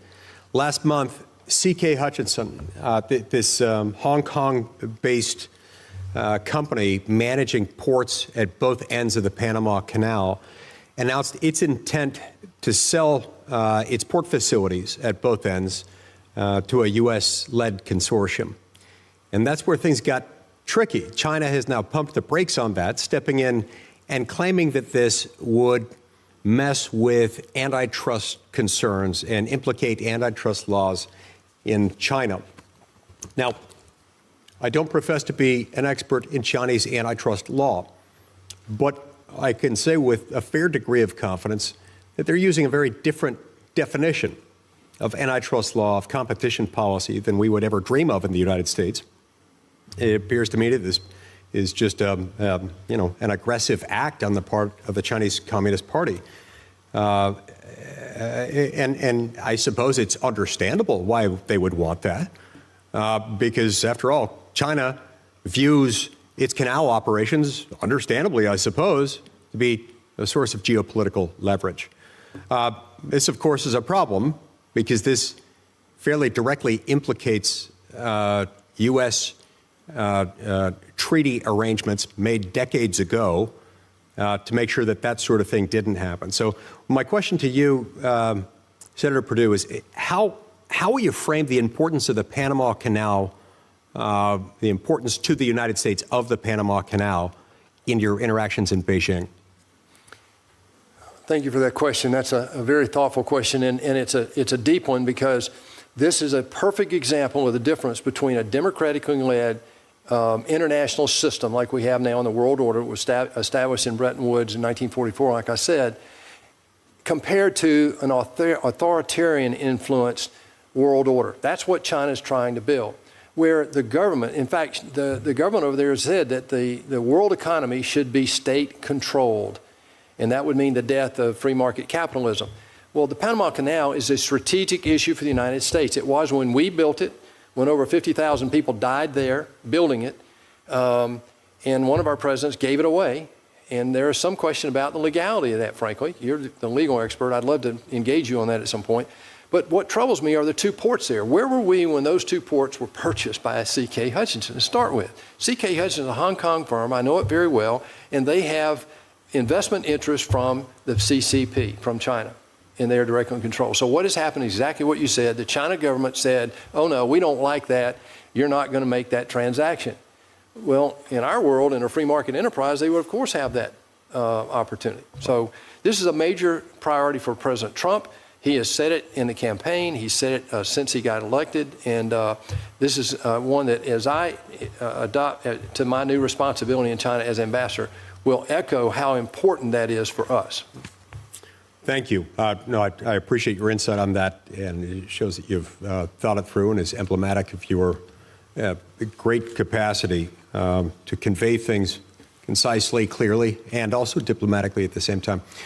Speaking of which, Dr. Crowley, somebody who will be key to everything that the State Department does has within your portfolio something that will be enhanced by your presence there, and I'm so grateful for your willingness to serve there. Let's talk about the 2024 Olympics for a moment. If you watch the opening ceremonies of the 2024 Olympic Games in Paris, you may remember that, at least from the viewpoint of many people, including myself, it was nothing short. The opening games, opening ceremony there was nothing short of a blatantly pro-left-wing, anti-family presentation that happened to contain a number of deliberate insults to the Christian faith. And I suspect people of many other faiths. At the time it happened, I sent a letter to the second gentleman, who was himself set to lead the U.S. presidential delegation to the closing ceremonies, urging him to convey America's deep disappointment with their decision to use the opening ceremonies as an opportunity for mockery of faith.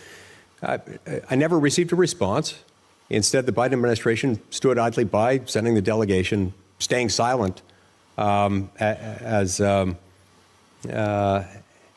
this global forum for diplomacy and mutual respect was tarnished, at least tarnished in the eyes of many Americans, myself included.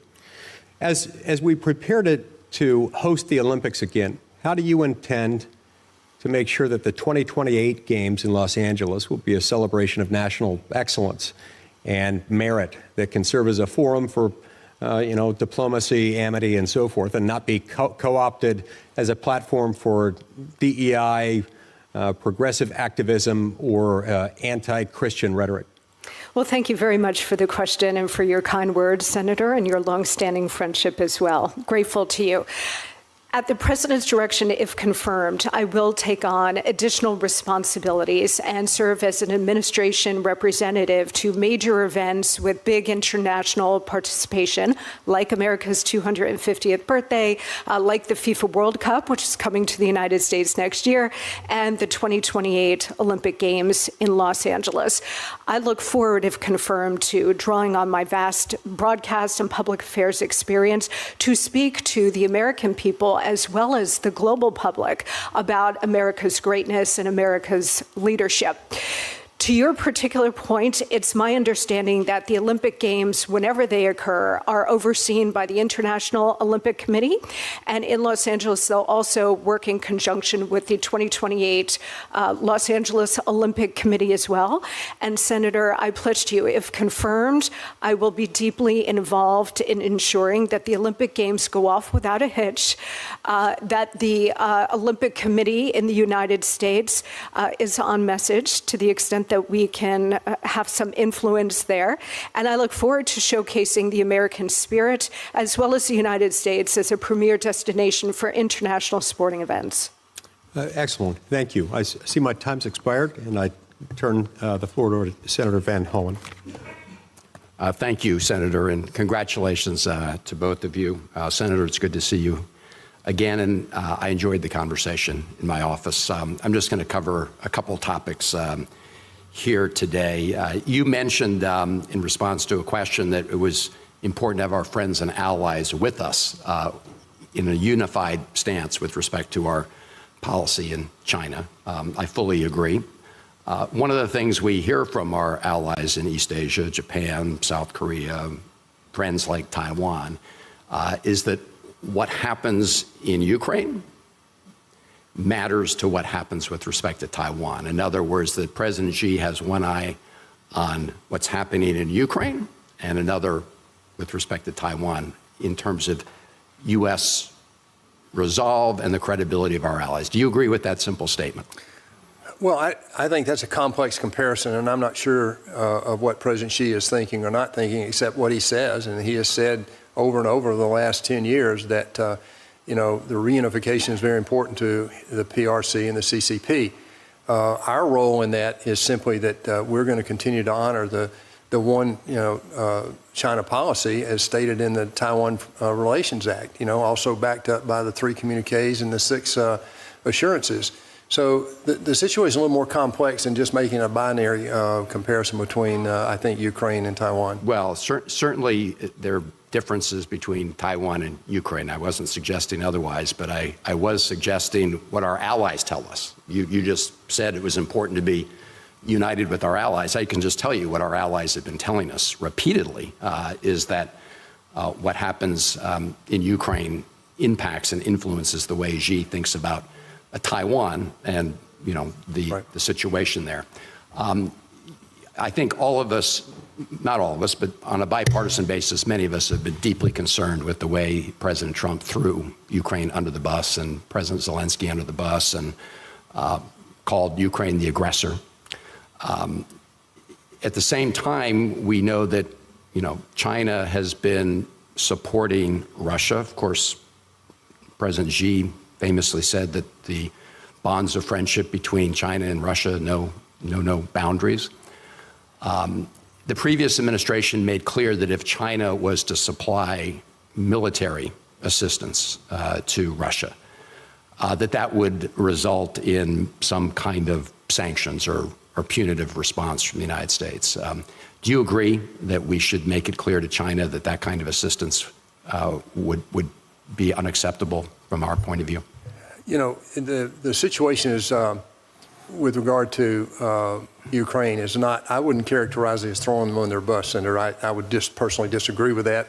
I think over 300 plus. Senator, I know how this works. I get that. If you could just answer the question. I asked you, you agreed that the previous administration's policy, that it would trigger sanctions from the United States if China were to provide offensive or to provide military equipment to Russia. Well, you agree or disagree? I agree, and we already have sanctions on them about cross-border trade right now between China and Russia on dual use, and we know that 80% of what Russia has available to on dual use comes from China, and we know a lot of that is ending up in the Ukraine. So yes, I fully support that. I think President Trump's strategy does the same. Okay. So I do want to follow up on some of the questions Senator Merkley raised, because I think it's indisputable that Elon Musk has an enormous amount of influence in this administration. He's single-handedly gone about, you know, firing lots of federal employees. He said he was going to put AID through the wood chipper. He actually said it was a criminal enterprise. And I think others have pointed out, including Senator Shaheen, that on a bipartisan basis, we've thought that AID has been an important part of U.S. soft power. And we've already seen instances of where AID's retreated in the last couple months, that China has worked to fill the void. And I do want to just read a statement by Vivek Ramaswamy, who was originally, of course, Musk's partner in the Doge effort before he left it. And this is what he said in 2023, quote, "Tesla is increasingly beholden to China." And then on his podcast, he said, and I quote, "I have no reason to think Elon won't jump like a circus monkey when Xi Jinping calls in the hour of need," unquote. He also referred to Musk as a Chinese puppet. So do you agree, would you agree that we should have concerns that somebody with the amount of influence that Elon Musk has in this administration is getting briefings at the Defense Department? Fortunately, they called off apparently the war plan on Taiwan. But doesn't it concern you that somebody like that might have an inordinate amount of influence with respect to Well, first of all, I'm not going to discredit the individual, but that comment is coming from an individual who was fired basically by the Doge for not doing his job. So my view is that what they're doing is absolutely necessary. I think we all. Vivek Ramaswamy? Yes. Being fired? Yeah. Okay, just one. I think that, what they're trying to do, I think we all would agree to. I mean, we've got to find a way to get better use of the money we spend in the federal government. When it relates to the breadth of responsibility of what Doge is doing, the president has said publicly, this is 132 days. They're well into that now. I think they had a press conference this week about the results so far. Look, when you go in, I've done this several times in the corporate world, when you go in and do this kind of effort, there's going to be some areas that you have to come back and clean up. And even Elon Musk said that this week, as a matter of fact. So I agree with you that it's a careful process. We need to make sure we don't throw the baby out with the bathwater. At the same time, again, I'll relate my comment earlier about the debt funding of everything we're doing here. And by the way, the overhead of USAID, let me say this one more time. The overhead of USAID is redundant in so many cases. I think that CARE does a great job around the world. It's about $1 billion benefit. We fund about a third of that. A friend of mine runs it, but they only have about a 10% overhead. So if you add USAID overhead on top of what CARE is doing, you end up with an unacceptable level of overhead. I'll end with this. With respect, this committee, the chairman of this committee, has not held a hearing so that we could ask these very questions. Senator Shaheen has had 2 rump hearings with AID officials, which tell a very different story than is being portrayed by Elon Musk and company, who again called it a criminal enterprise, which, as I've said, makes every member of this committee a co-conspirator in a criminal enterprise. Well, I don't issue that kind of proclamation, Senator. I don't want to be associated with that. But what I just said, I'll stand by in terms of the overhead. But he's the one that did that at AID, and that is what he said. And he said he wanted to put it through the wood chipper, not reform. So we should be very clear about what they're doing, not what they want us to think they're doing. Thank you, Mr. Chair. Thank you, Senator Van. Do you have some more questions? I do. Please. Thank you. I have a couple more questions for you, Senator Perdue. As several people have referenced, we're witnessing increasingly aggressive behavior from the PRC around the Taiwan Strait. As recently as this week, PRC warships are conducting joint military exercises, which raises the risk of miscalculation. In fact, we heard at a SASC hearing about some of the concerns around what's happening there. So how can we effectively signal our resolve and deter Chinese aggression toward Taiwan? Senator, that's a great question. It's one that I've had personal conversation with President Trump about. I think we have to make sure they are very clear about what our commitment is behind the Taiwan Relations Act, the 3 joint communiques that we made with China, and the 6 assurances that go back to Reagan. There cannot be a misunderstanding about what is important to us. And what's important to the United States is a peaceful resolution of this situation in a cross-strait relationship. I'm afraid in times past, comments have been made that maybe have questioned that and confused the issue in the minds of Xi Jinping and other leaders in China. And I think what President Trump is trying to do right now, by refocusing and building our military again, rebalancing this world trade, is sending a message to basically that, hey, this is an important issue to the United States. So the PRC continues to pursue its Belt and Road Initiative in Europe, as well as throughout Latin America and Africa and Asia. But it threatens to derail the Euro-Atlantic integration of countries that are not yet in NATO or in the EU. Projects like the Highway to Nowhere in Montenegro, which indebted Montenegro to China with an amount equivalent to 1/3 of the annual country's budget, showcase how the PRC takes advantage of the West's slow walking of the accession processes. And those are conversations that I've had with members of the EU about the challenges that not expediting and thinking about how to move some of those countries in the Western Balkans into the EU create problems. But given the terminations of our foreign assistance programs, many of these countries have nowhere else to go but China. I can remember talking to the former Prime Minister of Greece about the port in Greece, and he said, we were complaining about the fact that the Chinese were taking over that port, and he said, you know, I came to the United States looking for help. You couldn't help me. I went to Europe looking for help. They wouldn't help me. And the Chinese were the only ones who provided money. So what are the tools that we can use to convince those countries that we're a better partner than the PRC and that we're willing to step up and help them?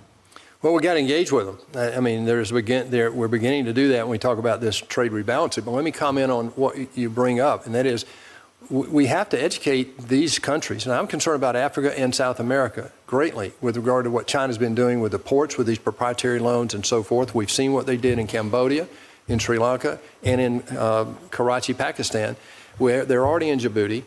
These people go in, though, the Chinese, they don't hire local labor. They bring Chinese labor, some slave labor. In the local, there's a... Right, I agree with you. There's a growing... on the problems that China's I'm trying presenting. to get to that. What I want to know is what our alternative to that is going to be. Well, the alternative is not just U.S. money. I was going to come to that. The alternative is the parties that are not being discussed here are the other democratic countries in the world. Where's the EU in this? When we're talking about what we're doing, $68 billion out of taxpayer money. How much is coming out of the UK, out of the EU and other democratic countries? That's what I said in my opening remarks, is that we have to face up to the reality that this is a coalescing need that we have in the democratic free world to stand up to these types of challenges. The Belt Road Initiative, I believe China's gotten ahead of their skis a little bit. There are countries like Pakistan that might be ruining the day they actually did that deal on that road, and I know some of the African countries are. So what we need to do is educate the negatives that are being realized by this over-intrusive investment that China's doing. The people in these countries, it's a propaganda use. And I'm sorry, one more comment. If you go to places like Turkey, we know what China did not shut down international traffic, even though they had shut down domestic travel on airlines. And so we know that some of that infection came out of China and went into Italy and Turkey and places like that. Well, you go to Turkey shortly after that in 21 and you see billboards explaining to people how China saved the world by issuing PPE to the rest of the world. So it's these types of examples that we need to have a platform. It goes back to your conversation about giving up on the platforms that have existed. That doesn't mean that we don't need a platform. It just means we need to have one we all agree will get the message out and be on strategy with regard to our foreign policy. Well, I couldn't agree more. I fear that what we have done, however, with dismantling the Global Engagement Center, USAID, Voice of America, our foreign assistance programs, that we are putting the United States at a disadvantage and giving China a head start. And it's one that we're already seeing the results of. So thank you, Mr. Chairman. Thank you. Senator, I agree with you. When it comes to spending money, it's a lot easier for a communist country where the capital is owned by the government as opposed to the private sector, for them to put that money out there. In addition to that, they don't have a law like we do that prohibits paying money under the table. And all of these things do put us at a disadvantage. I'm watching this particularly in the, as we've had this nuclear renaissance in the world, there's people looking for nuclear plants, and the Chinese are very active in their doing that. But we need to continue to compete. Every time you talk to these people, they will tell you, as they told you, Senator Shaheen, that they would much rather do business with us. Right. But the problem is China will use that communist money to put out there and do the job. So we have to continue, and we can aggressively push back, because at the end of the day, they would much rather do business with a country that has a rule of law than one that doesn't. So with that, Senator Cruz. Thank you, Mr. Chairman. Welcome to both of you. Congratulations on your nominations. Senator Perdue, let's start with you. I believe the Chinese Communist Party poses a global threat and that it has to be dealt with globally. I want to turn to Africa, a region where China is making considerable inroads. The Chinese Communist Party's influence across the continent of Africa is growing by the day. undermining American interest, and trapping African nations into debt traps. I intend to hold a hearing on this issue in the Africa and Global Health Subcommittee, but I want to ask you now, how do you view Chinese malign influence in Africa? Well, as I just said to the ranking member's question, it's one of the great threats that we've got to address. And not only that, it's South America as well, or Latin America. As you well know, and by the way, I am glad to finally realize who is responsible for your eloquent capability, and I give Dr. Crowley that credit. So I'm glad to finally realize that. So what I'm concerned about is that the malign influence relative to what looks like on the front end is a helping hand, which is really not a helping hand. As I said, they don't hire locals. They pick weak partners they can foreclose on, like they did in Karachi and Colombo, and I'm greatly concerned about that. We have military personnel at risk in Africa today, as you well know, being on armed services. So these things tie together. As ambassador to China, I think my portfolio is bigger than just sitting in Beijing. I think being the U.S. ambassador of the United States to China gives me the portfolio to have influence with other ambassadors and other leaders around the world. I'm going to use that, if confirmed. The United States is positioned to cultivate mutually beneficial relationships with our African partners, to strengthen America's strategic position on the continent, to unlock economic prosperity across the continent.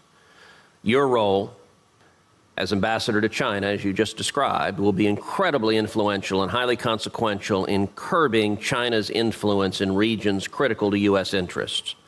The actions you take in Beijing and elsewhere will inform U.S. policy globally on how to deal with Chinese malign influence. How do you intend to coordinate the embassy's actions with state to ensure that we're synchronized in our efforts to compete with China globally? In bureaucratic Washington, Senator, after what I've gone through the last 4 months, that is a very important question. And I will tell you that I don't have all the answers to that one yet. I've not been in this government, as you know. I was in the Senate for a while. But I'm going to use that portfolio out there to establish credibility with our host country. I think that's very important. I will applaud the United States for maintaining as much of a nonpartisan approach to China as anybody, really, of the last 20 years. And so my focus is going to be on building a communication platform that we can make sure they don't miscalculate and they don't underestimate the United States. As you said in your testimony, many of America's strategic supply chains are, quote, in the hands of our adversaries. I'm especially concerned about China's control over global supply chains. We all saw this play out during the COVID-19 pandemic. It was a wake-up call to Americans realizing how much of our economy is intertwined with China's in ways that they hadn't seen before.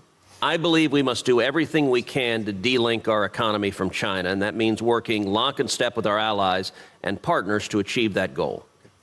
One critical area that we need to de-link from China is critical minerals.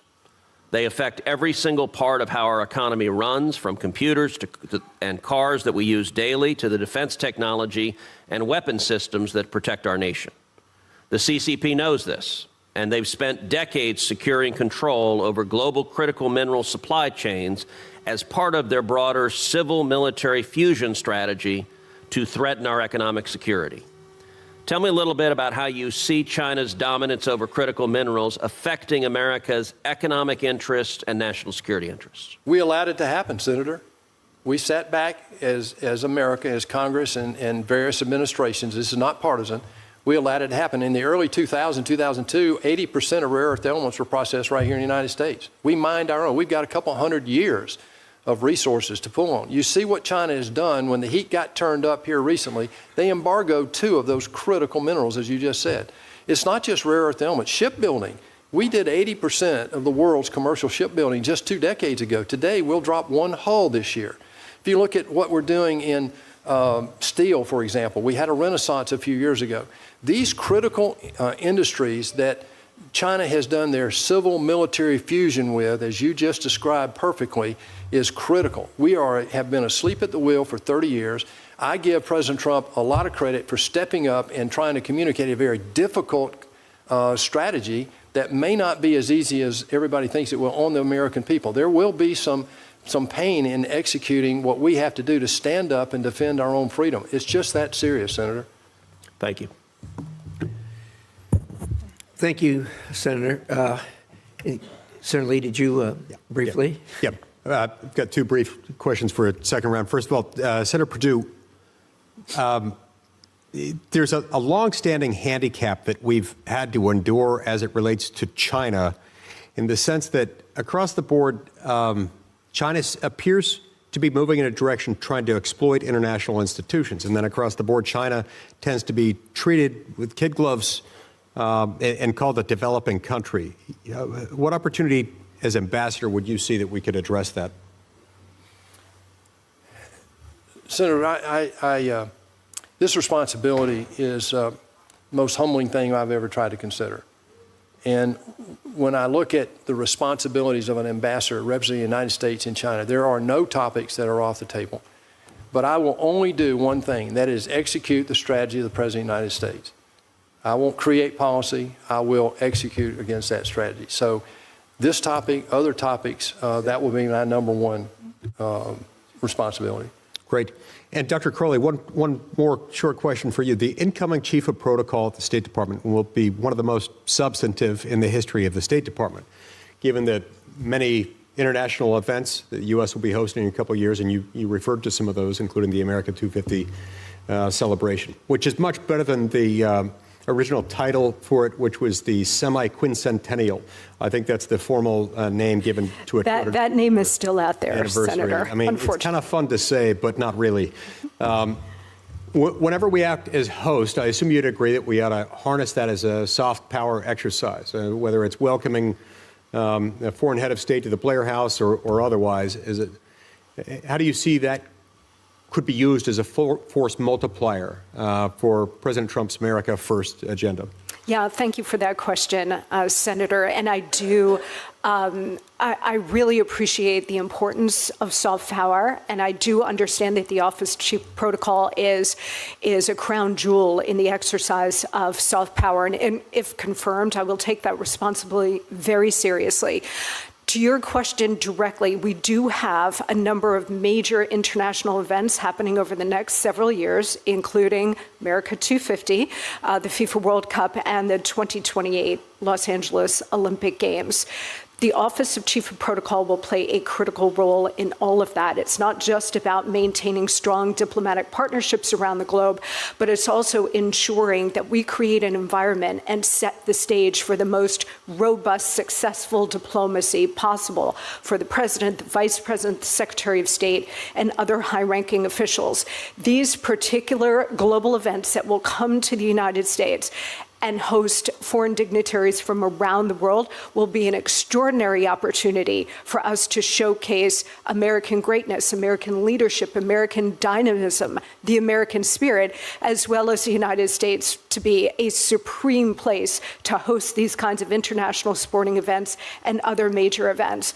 So I intend, if confirmed, to use this office to showcase American greatness in every possible way, make sure that our foreign dignitaries and other guests have an incredible experience, and also to work with diplomatic security, to work with U.S. Secret Service to make sure that all of these events come off without a hitch, and that the United States will be the best and safest place to host these kinds of international events. Fantastic. Thank you very much. Thank you. Thank you, Mr. Chairman. Senator Lee, and that'll conclude our hearing. Thank you, both of you, for the patience and benefit of your testimony. Before closing, I'll announce that I will add letters of support the committee has received on behalf of the nominees to the record. I'll also note that for the information of the members, the record will remain open until close of business tomorrow, Friday, April 4th, for members to submit questions for the record, which we will submit to you immediately, and hope you'll respond to them immediately if necessary. So with that, there's nothing further to come before the committee. The hearing is adjourned. Thank you.